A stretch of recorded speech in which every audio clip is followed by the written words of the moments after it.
Hey everybody, this is Captain Frugal reporting for duty, giving you my weekly comic book review. So sit back and enjoy. News about comic books, musical instruments, tech reviews, and video games with your host, Captain Frugal.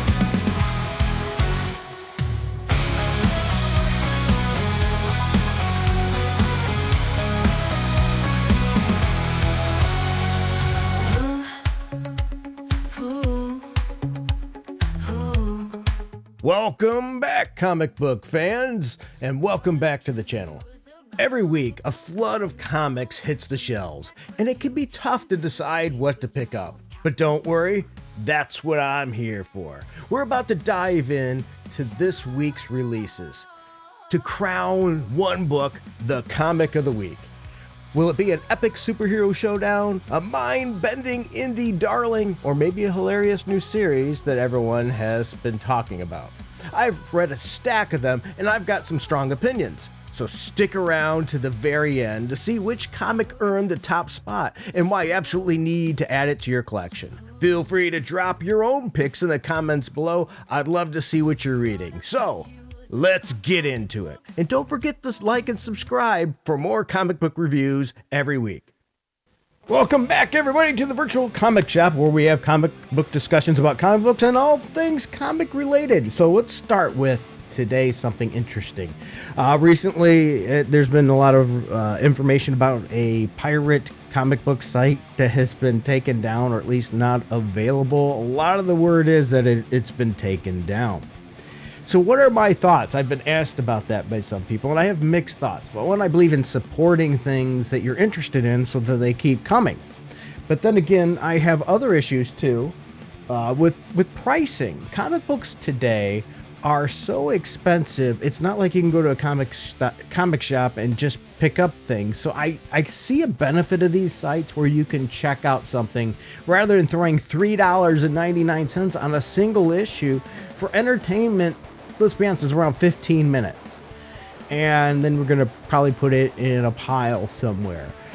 So here's the benefit, I think, of these sites is if you pick up something like that, you check it out and you find out that you like it, you might continue reading it.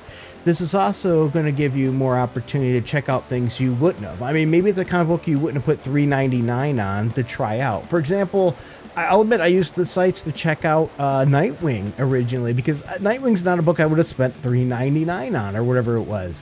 And I checked it out and I liked it, and then I started buying it. So I can see it as a segue to buy things, but I can also see it as a segue people use to never buy things either, which lead me with a lot of mixed feelings on that. Now, I do use League of Comic Geeks to get snapshots of the covers and things, so I don't have to sit there and take pictures of it and things like that. And sometimes if I take any interior art pictures, I'll use one of those sites too. It's just a lot easier setting up the camera and all that to take these snapshots. So, it leaves me really on the fence. So what's your thoughts on these pirating sites? Are they a good idea to have them around to support comic books? Or are there something that we should, eliminate? Now, speaking of that, let's transition from that to Black Cat issue number 10. It has 249 ranks with a 3.3 score on League of Comic Geeks, which is fun. I gave it the same exact score for this issue here. The writer's Willow Wilson, which is always found to be mid-tier at best, and that fits with this. And our artist is Gleb Minokov. And there's one of the things here. I'm sorry, but when you got a character like Black Cat, I think it really deserves really good art for the reasoning of the character, but we just don't get it here. And anyway, this issue is picking up from the cosmic chaos of the Negative Zone heist here. It wraps up the dimensional hopping arc with Felicia Hardy and Mary Jane Watson. And if you read the previous ones, I thought they were sort of interesting, delving into their alternate what could have happened if they did different things. Now, with that said, the whole Jonah Jameson thing here doesn't make much sense to me, that he has so much power and control in that regard. I don't get that. I just think that was a missed opportunity there. I didn't like it. Really, it was, in my opinion, the arc was very anticlimactic. But let's look at other people here, and I think I see a lot of that with it. Here's a 3-star. A cute issue that feels a little too uneventful to be worthwhile end to the arc. And that's what I felt, too. Let's look at a 2-star. Wow, you really can tell this was originally the final issue. The sped up story. This was originally, this person doesn't know how to write. The speed up story and ending wrap up of those vibes the entire time. Though I am very thankful Wilson's story with Felicia is not over, as we are now extended to 15 issues. So they're saying, okay, it was supposed to be the final, now they're extending it. Well, yeah, because there's no ending to the main story arc here. It went completely off. I think Black Cat was intentioned to be this is a common with Marvel, to be an ongoing series, and then they hacked it to a mini-series because it wasn't selling enough. League of Comic Geeks has lots of 3 stars. I'm not seeing very many people that really, really loved it. I did see one 5-star, though. This person says, the cover is a bomb. The art in this book is pretty great. I don't get it. I didn't think it was that wonderful. What are your thoughts on Black Cat issue 10? I'd love to know in the comments below. Next, we'll shift to DC for Green Lantern Corps number 16. It has 149 ratings with 3.6 score, and I give the book a 3.5, which is that's normal in me giving a little harsher scores. The writer is Morgan Hampton, and artist is Will Conrad. The cover to me just wasn't very appealing, but hey, if you like a lot of Green Lanterns, this might be the book for you. Anyway, the main thrust of this series is focused on Guy Gardner, who has been operating with some newfound abilities, the All-Sight, if you will, following the events of DC Knockout. He's tracking down the missing emotional entities, but he's plagued, and you can see with this, there's a lot of self-doubt, and we get a lot of that throughout this issue as well. And on top of that, we have the Manhunter. Now, Aya, or Aya, however we pronounce her name, has been hijacked by the Manhunters, so they're causing that additional chaos there, while also we're dealing more issues with the Spectrum with Effigy and Ophidian. It really is a lot going on in this issue, so it's not a good jumping on point if you're not a Green Lantern reader, because you're probably going to be left with all kinds of confusion. So Manhunter's causing problems. Guy is having a hard time keeping it together. Though I will say there's decent art throughout the issue. Let's look at what some other people are saying about this. Here's a 3-star. As strong as the next level era started, this issue just shows the biggest problems of this run. We have such a large cast, so many plots, and it just focuses on the most boring stuff. So they're saying it's going off in too many directions, and I can understand that problem. I think it could benefit from some more focus. Another one is a 2.5-star. I want to care more about these characters and about this story, but it's really difficult to do so. Yeah, you know what? I get it. When you spread yourself so thin, it's hard to put any emphasis on one particular character. Though I do say it has enough, I think, on Guy Gardner here to evolve and work with that character. But let's look at a higher review here. This is a 4-star. Another fun issue with the Manhunters gearing up for war with Aya's body to harvest emotion for themselves. Guy Gardner's mindset was interesting, with him taking the blame, though pitying himself is a rare sight. And I think that's where it's interesting. We're getting some Guy Gardner here, a little more depth in them. If you are a Guy Gardner fan, this might be interesting. Of course, you might not like the direction that they're going in with him, but it's nice to see him getting a little spotlight.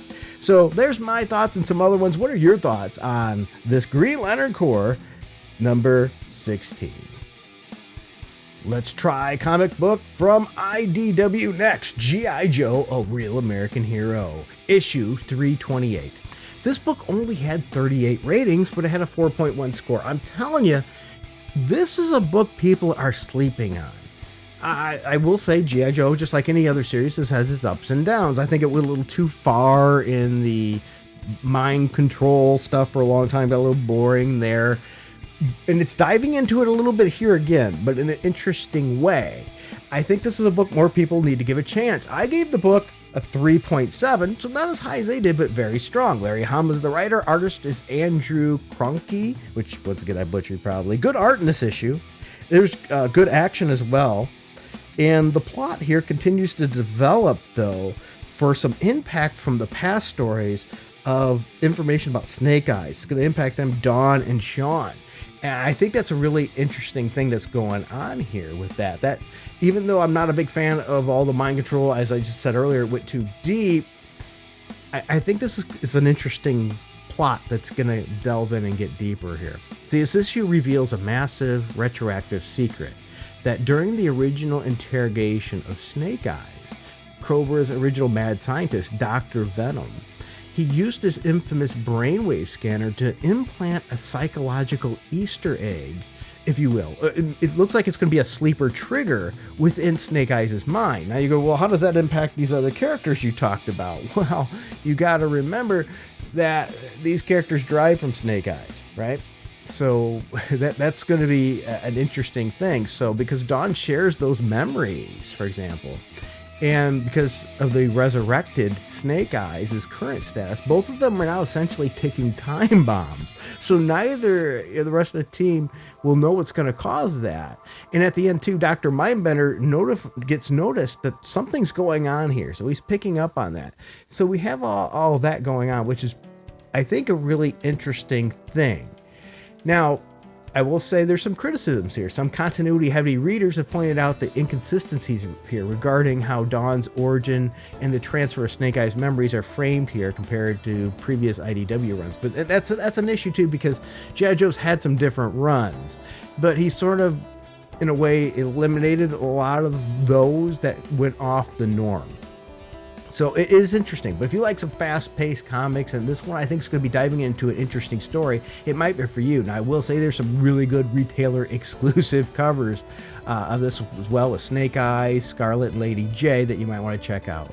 Let's look at some other people's thoughts. 4 stars here. Thankfully, the backup Joe team didn't kill Jinx, CoverGirl, and Dawn with that crossfire in the first 2 pages. Yikes! Great issue overall. Another one, 4 stars. One of my favorite issues as of date. Really liking the revelations in this one. Yeah, I agree with you there.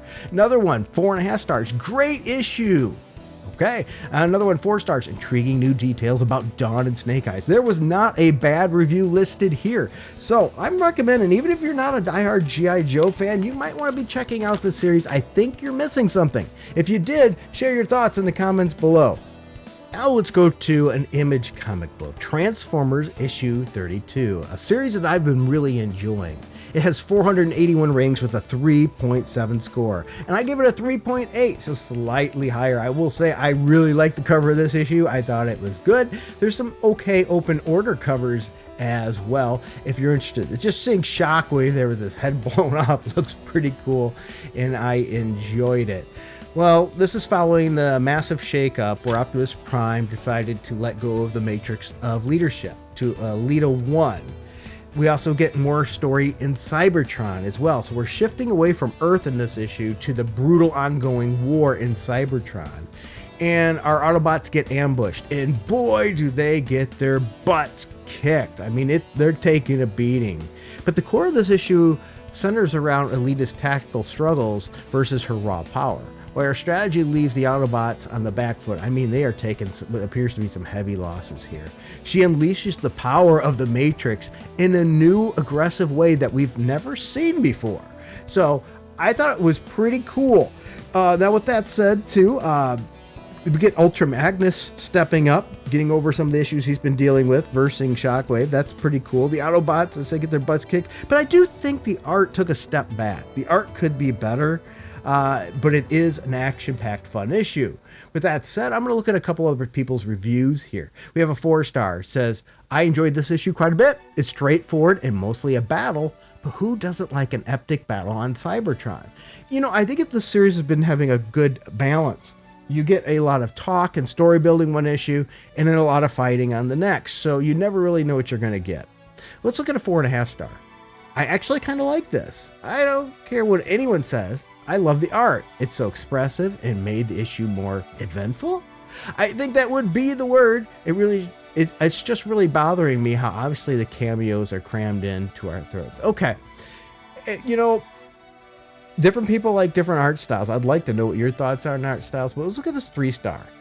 Not a very substantive issue, revolving entirely around a deadly battle between Elita's Primes, returning Autobots, and revived Shockwave and his Decepticons. A chaotic fight filled to the brim with niche characters and Easter eggs. I'm sorry, these characters are not niche characters. These are Gen 1 popular characters, and there's some niche ones there too. Don't get me wrong, I guess he's somewhat right. But there's some that are very clear-cut mainstream characters. But let's see this negative one, 2.5 stars.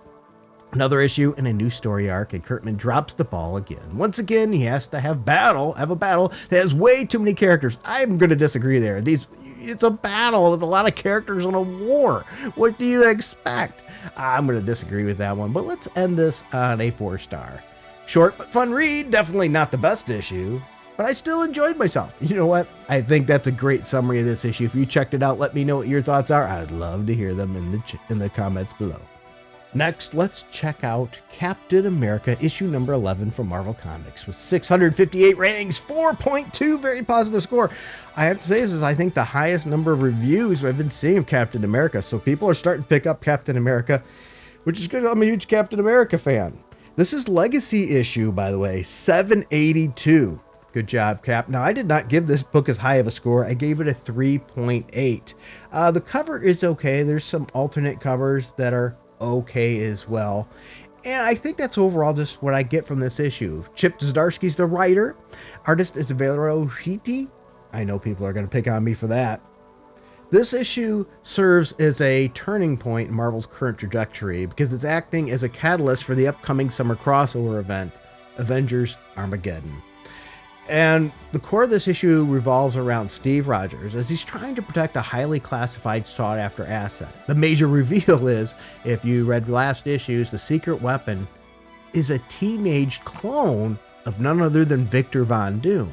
Which raises the question, what do you do if you have the opportunity to stop something before it happens and turns bad? You know, because we know what happens with Dr. Doom, all the bad.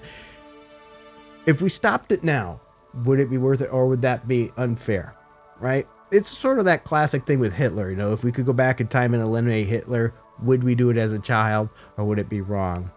Also, Gender Thunderbolt Ross goes completely rogue, launching a violent incursion into a Latveria that's already on the brink of civil war. And he brings an all-Hulk strike team as well. So we get a brutal clash with Captain America and the Red Hulk, and well, it goes probably about as well as you would expect for our stars and striped hero.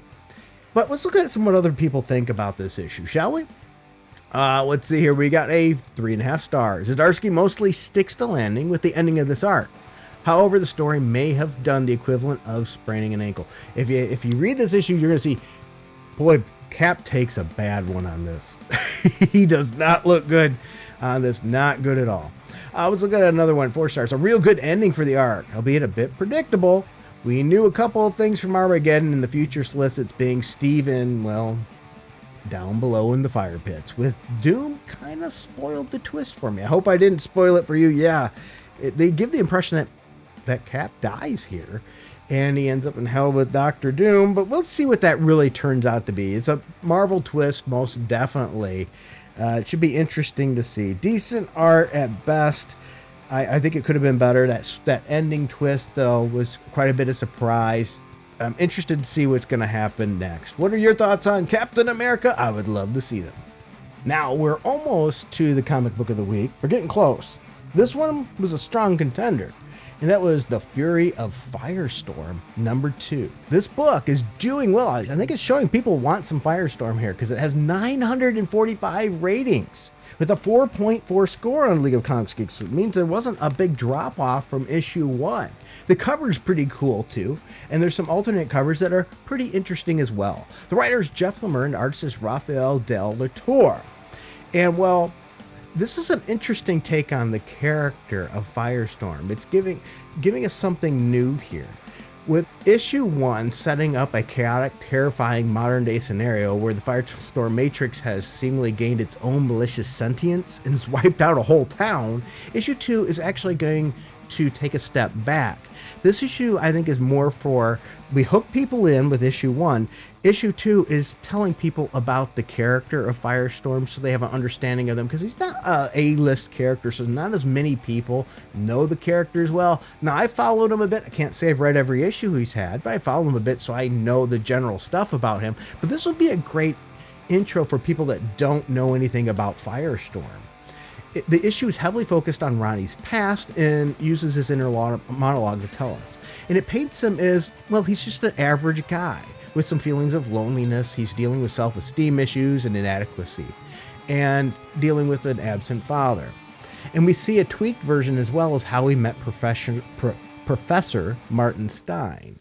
And we get that building the relationship there. So in the present day, though, in this series, Stein is missing. And so this is where things are getting interesting, because it seems that Ronnie is trapped in this bizarre psychological dreamscape inside the Firestorm Matrix. So here in this series, Lemire is treating the Firestorm concept as a true deconstruction here. We're deconstructing it to build things up. Instead of high-flying superhero action, we're getting more of a Omega-level character here, but looking at his humanity and what he's actually trapped inside his own mind, or something weird's going on here. It's definitely an interesting view, and it's an interesting story to see what this is going to go into next. So if you're a Firestorm fan, I would recommend checking this out. If you're not and you wanted to check out the character, this might be a good time, because you're getting information about Ronnie and Martin Stein, some development of their background, and what the heck is going on. But let's look at what some other people say about this. Here's a 5-star. After a masterful first issue, Lemire continues to not pull any punches. I think I love this one even more than the first. This series is like reading a character-defining masterpiece month to month. Wow, let's look at a 4.5 star. This is Jeff Lemire locked in to a level that I didn't think I've seen from him in years. Granted, I haven't read anywhere near enough of his independent work, but as for the big 2 stuff that he's done, this blows the other books out of the water. Now let's try to find one that's a little less. And I'm telling you, I'm seeing lots of 4.5 and 5 stars. I'm not seeing anything, and I've scrolled through a lot. Okay, finally found a 2.5 star. This might read better in a trade. We don't get much here aside from a very generic origin story, stale dialogue, and practically no action. It's not too bad, but there's just not much here. I don't like the choice of making the Matrix the villain here. It's rare to get Firestorm stuff. So why go down this road?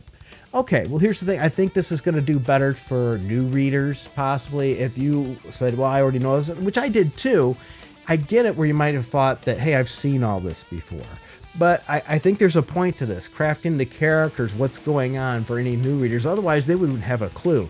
And Firestorm not being a major top-tier character, I could see why people might need that catch-up in the understanding of the character. What are your thoughts about Firestorm? The Fury of Firestorm, issue number 2.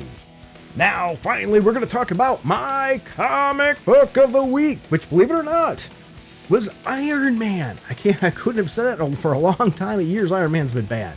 Iron Man number 5 with 506 ratings, 3.8 score, and I gave it a 3.9, a little higher. The cover is okay. There's some alternate covers as well. They were okay. The writer is Joshua Williamson, and artist is Carmen Carnero. Anyway, this centers around the whole story of the getting a new Tony Stark, if you will, but for the evil side, right? Trying to get that next brilliant person. And so we get that. We get to see Tony Stark using his mind without his armor. Once again, showing his brilliance is what really makes him an interesting character. But A.I.M is not satisfied with that. They want their own. They want their own dark Tony Stark to do innovations for them. And so we get that here, and it's pretty interesting. Now, I will say it's sort of a little told you so kind of thing, because Tony Stark is protecting these super smart people, gets them and saves them. Well, one of them they thought to be dead actually wasn't dead, and he's going to become the new leader of the evil team, right? Which was sort of like, okay, I see this coming. But what doesn't make sense is this character he saved was such a goody two-shoes character. Why would he have turned bad? I'd be interested to see that. But we get the Fixer in here too as well. So that's a character we don't see a lot. So it's nice to see that, as well as Madam Mask in this issue. The art is okay. Yeah, actually pretty good art, actually. And I'm interested to see what A.I.M does here. They're really making A.I.M more of a threat. I think they've done a better job here. What will A.I.M do next when they have their own, Tony Stark kind of person? And when I say their own, actually, this character takes over A.I.M. So I think this is interesting. The person Tony saves ends up being his next villain, our next big villain. I think it's an interesting story arc, but I'm not alone. A lot of people are enjoying this. I'm looking at it, I see a lot of 5 stars and 4 stars, but I do see some low ones. Let's look at this 2.5 star. A pretty generic and safe ending to the first arc.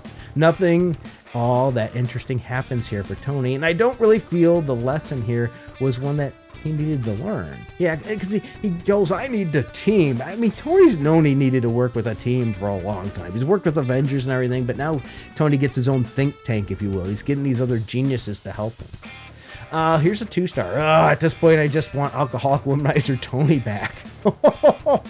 You know, there is something to be said about that. Let's counterbalance it, though, with a 4 star. We officially wrap up the first arc here, and it delivers twists and revelations. I generally enjoyed just about everything in this issue. There's a bit of a fake out that I didn't really fool me for a second. I agree there, it didn't fool me either. But beyond that minor hiccup, this is an incredibly fun and read bolstered by some fantastic artwork. And I tend to lean more on that side than these negatives. What were your thoughts? Did you check out this Iron Man? Have you been reading Iron Man? Even if you haven't, and maybe you were an Iron Man fan, you stopped because the last few, let's be honest, like Dan Slott's run stuff, were absolutely dog crap, absolutely horrible. I think it's worth giving a try now. I think you should try it. If you do and you end up liking it, let me know. I would love to hear your thoughts on it. Well, thank you, everybody. Thank you for watching this comic book review. That was my comic book of the week. I didn't get a chance to read everything I wanted. I still want to read Magic and Colossus #4 and Barbara Gordon #1. A couple other ones I'm interested in looking into. I just haven't gotten time. What should I read? What have I missed? And thank the people that continue to support this channel. I really appreciate them through Subscribestar and Patreon. Without them, this wouldn't be possible. And I've been giving them comic book review videos that only they get. So only the people are supporting get a little extra, as well as some other additional things. I've neglected them a little bit, so I've been trying harder to make sure they get more special content just for them because they deserve it. I really appreciate them. They're amazing people. Okay, so thank you everybody for your time. Until next time, keep it frugal.